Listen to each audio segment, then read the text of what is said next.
Hello and welcome to the Fireside Chat at BIOEUROPE Digital. I'm Andrew McConaughey, Senior Writer at SCRIP, and today I'm talking to Eric Halioua, CEO of PDC line Pharma, a Belgian-French company that's developing a novel class of off-the-shelf cancer immunotherapies based on its dendritic cells. Hi, Eric. Hi. Hi, Andrew. Thanks for joining me. It's a pleasure too. And so today we're going to be talking about PDC line Pharma and your immunotherapy platform, but also your decision to relocate from Grenoble in France to Liège in Belgium, and why that's being part of the Wallonia region and its life sciences ecosystem is something that you see as important to the company's future. So let me just introduce PDC line Pharma, Eric, and then you can tell me a bit more, the interesting detail.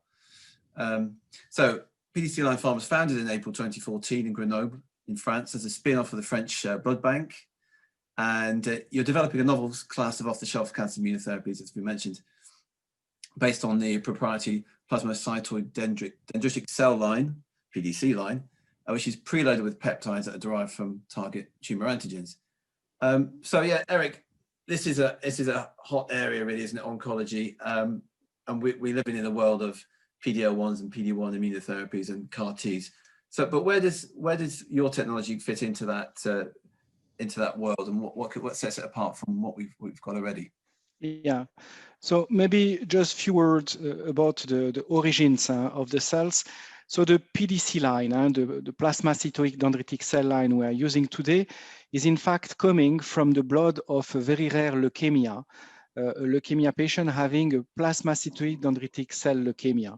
In the blood, you have the dendritic cells that have that are the competent cells to present antigens to the immune systems to fight against viruses or tumors.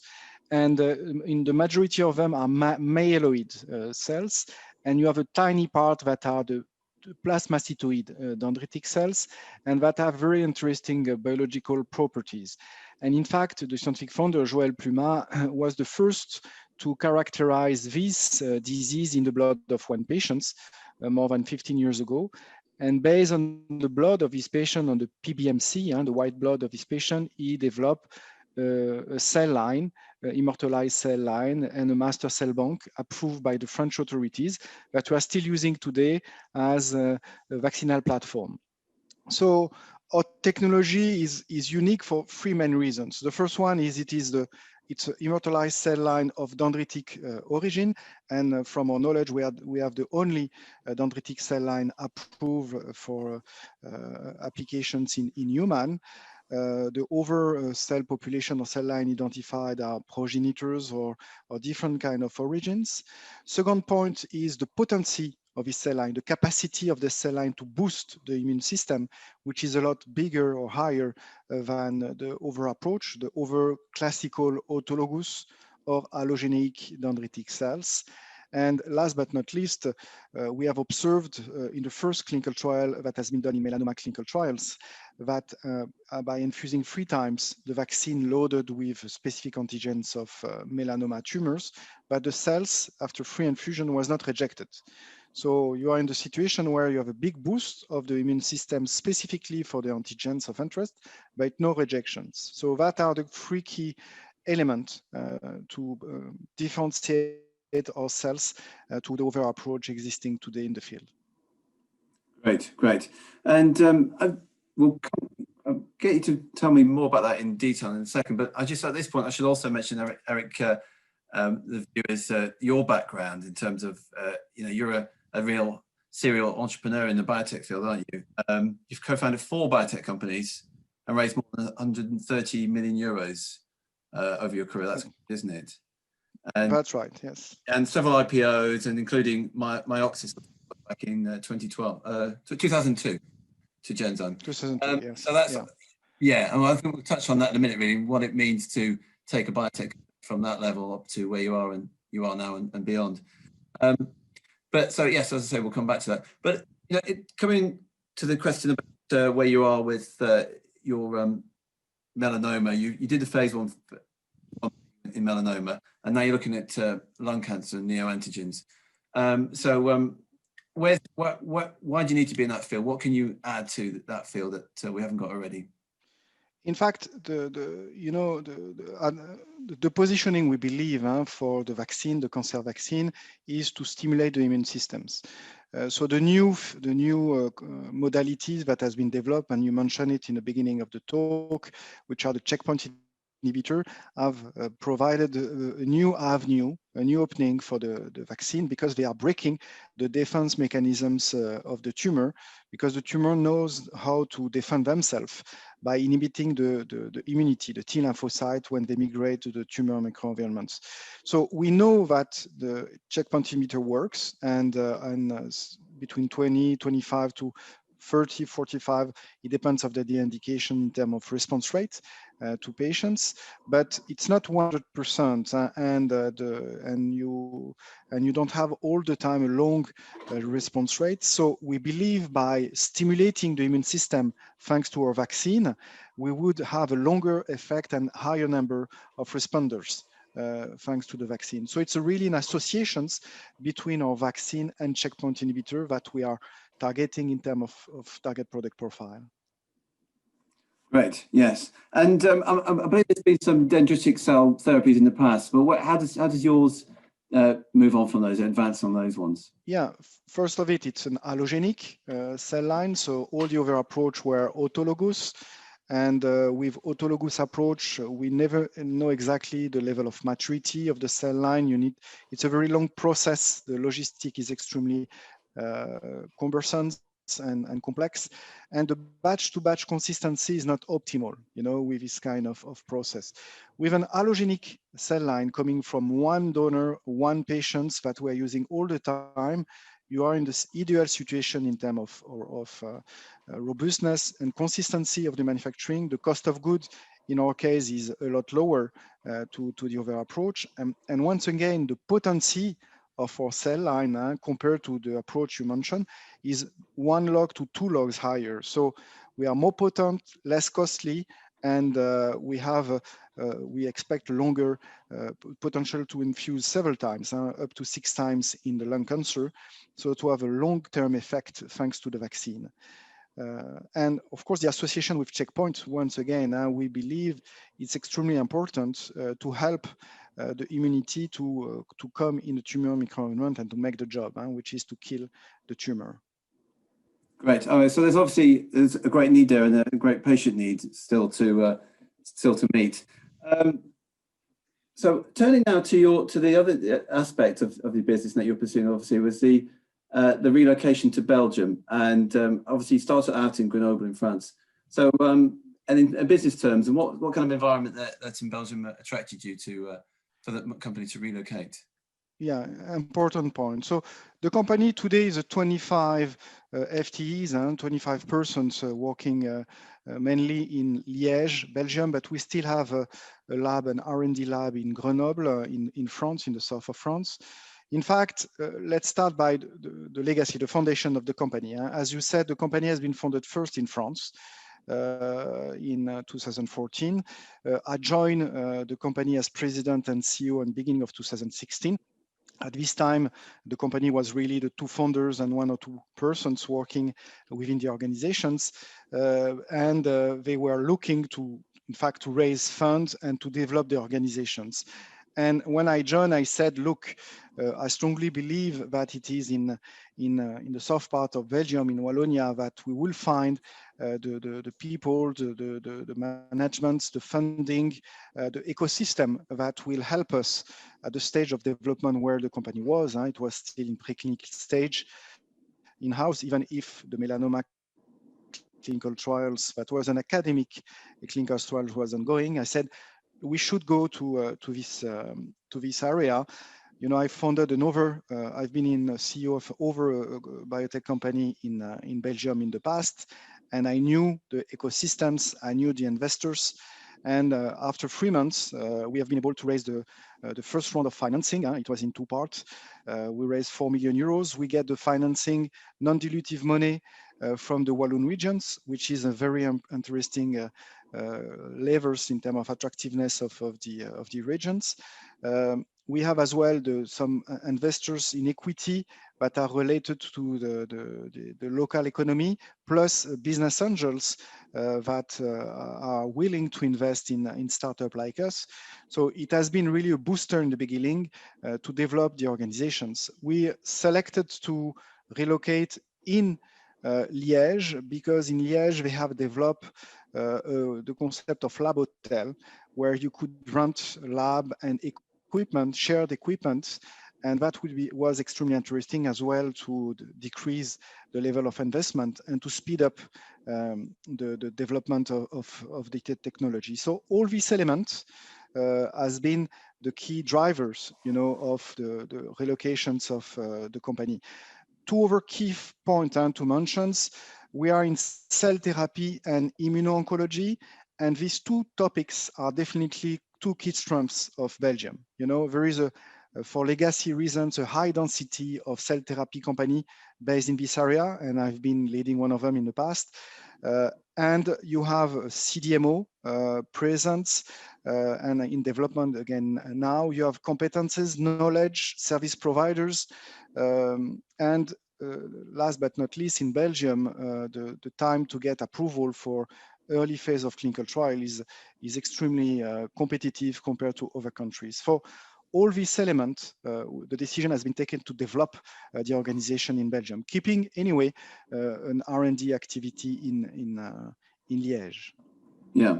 So all of those elements that you say, you've got a low cost environment and quick to start up and flexible in that way. Also, the people who are in the area from existing companies. I know GSK Vaccines has quite a big presence in the area, and that's something you've drawn on in particular. Yeah, that's right. It's for the cluster. The cluster, I strongly believe that to have a robust and sustainable cluster, you need to have headquarters and R&D headquarters of big pharma. It is the case for Wallonia. There is the headquarter and R&D center of GSK Vaccine, and that provide a lot of interesting added value for everybody in the cluster, because in this huge organization you all have people leaving, coming back, and so it provides us good competencies. In fact, half of my management, more than half of my management is coming from GSK Vaccine in my case, and I have as well different staff, middle management coming from these organizations. You have Baxter, UCB, as well that are present in Brussels. So these elements are key and has been extremely useful for PDC Line Pharma to grow, to help to grow. So that is an important element. So cell therapy and immuno-oncology, because once again, GSK Vaccine had in the past big R&D programs in vaccine, cancer vaccine against lung cancer and melanoma cancer. Yes, and indeed, I believe that GSK Vaccines had a cancer vaccine program a while ago, and that didn't quite work out. But certainly, that's something. And in fact, the whole field has been, it's been going through a lot of stages of failure. But I mean, you're probably going to build on that experience, I suppose, and take it in that. Yeah. The cancer vaccine is in new phase of development. So the arrival of the checkpoint inhibitors, the neoantigens, in fact, development as well, which are the antigens specific to the tumor mutations of the patients.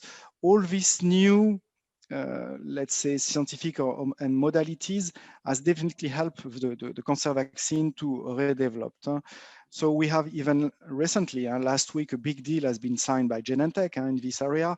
So we see now reactivations, rejuvenations of the cancer vaccine area. So it's true in the past, we cannot say it was a huge success because the big pharma that invested in this area was not all very successful, except Dendreon that commercialized a product based, in fact, on autologous dendritic. It was an autologous dendritic vaccine for prostate cancer. Except this one that get market approval, nobody get the approval. But once again, the checkpoint inhibitor, the fact that you can master the consistency of your product to decrease the cost of goods, which in autologous vaccine can be an issue, and which is not our case, and you can boost the immune systems all these elements and select the right antigens, all these elements make the right music, to have a success with a vaccine.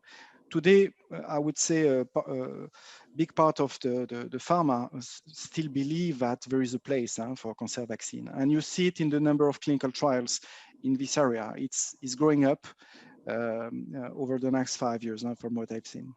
Yeah. And so you exploring, would you be interested in exploring new combinations with other immunotherapies? How do you see it first? Perhaps start off on monotherapy, but it seems obvious these days that you might try combinations. Yeah, we will, in the current clinical trial in non-small cell lung cancer, we have 4 cohorts of patients. The 2 first one with the vaccine alone to test the safety and immunological activity. But on the 2 last cohorts, we are using the vaccine in combination with checkpoint inhibitor, with pembro, lizumab. And so it's where in this cohort of patients, we would like to observe the clinical benefit. So definitely, it's in combination with checkpoint inhibitor. And so why we selected this modality, checkpoint inhibitor, because there is a proof of concept with antibodies, products that have been approved in the indication in the lung. But of course, in the future, we will be able to test other kind of modalities, a new checkpoint inhibitor outside the PD-L1 or PD-1 or new kind of modality. So in fact, I believe the future of the cancer is the association. So the idea would be to find which is the right association according to the disease, to the patient profile, and that is the future of the oncology. Yes, great. Okay, Eric, thanks so much for that very rapid introduction to the company and where you're going. So just to round off, what are your next financial and clinical milestones you see in the next couple of years for the company? Yeah, so we have the current clinical trial in non-small cell lung cancer ongoing. We have started and infused the first patients in February this year. It's ongoing in France, Belgium, and we expect in Germany end of the year. And we should get the final report if we follow the enrollment timeline we have today on our plan, beginning of 2023. So we should get the final report and interim report Q1, Q2 2022. So that's the key milestone, value creation milestone we have currently with the lung clinical trials. And we have the money to be able to go up to the final report. Of course, the enrollment need to keep the speed, and we hope that the COVID-19 will not impact as much as it did in the beginning of the year, the enrollment of our trial like the others, and to be able to follow the timeline I provided. And at the end of this clinical trial, I will need more money to conduct a second clinical trials, randomized clinical trials where we'll compare the vaccine with the checkpoint versus checkpoint alone, and to demonstrate statistically the benefit, the clinical benefit of our product. And this money could come from a new round of financing with current investor and new investors. It could come through an IPO if it makes sense at this time. The market is open and the company profile is the right one. Or it could be a deal, a big deal with a pharma company. We signed already a deal last year with LG Chem. LG Chem is a pharma company based in South Korea. LG is quite well known for flat screen, but they have LG Chem, which is the 10th chemical company in the world. And they have a life science division called LG Chem Life Science. And we signed in March last year a licensing deal with them where we provide the right to develop and commercialize the lung cancer vaccine candidate in Asia. Against upfront milestone and royalties. So the upfront and milestone is in the range of $123 million plus royalties. And what is interesting at the top of the money we will get is the fact that we signed this deal at preclinical stage, so before starting the clinical trials, and it validates the value of the technology with an external partner, and it will help us to develop clinical trial in Asia because they have the plan to launch a clinical trial in South Korea and in the rest of Asia. So that was the first deal, and maybe a next round of financing could be for a global deal with a global player, but it's definitely something that we are looking for as well. Great. Okay, Eric, thanks so much for taking the time to talk to me about PDC Line Pharma. It's an exciting company, exciting field. So I look forward to keeping tabs on you, see how you progress. Thank you very much, Andrew, and thank you. Thank you, Eric. Bye-bye.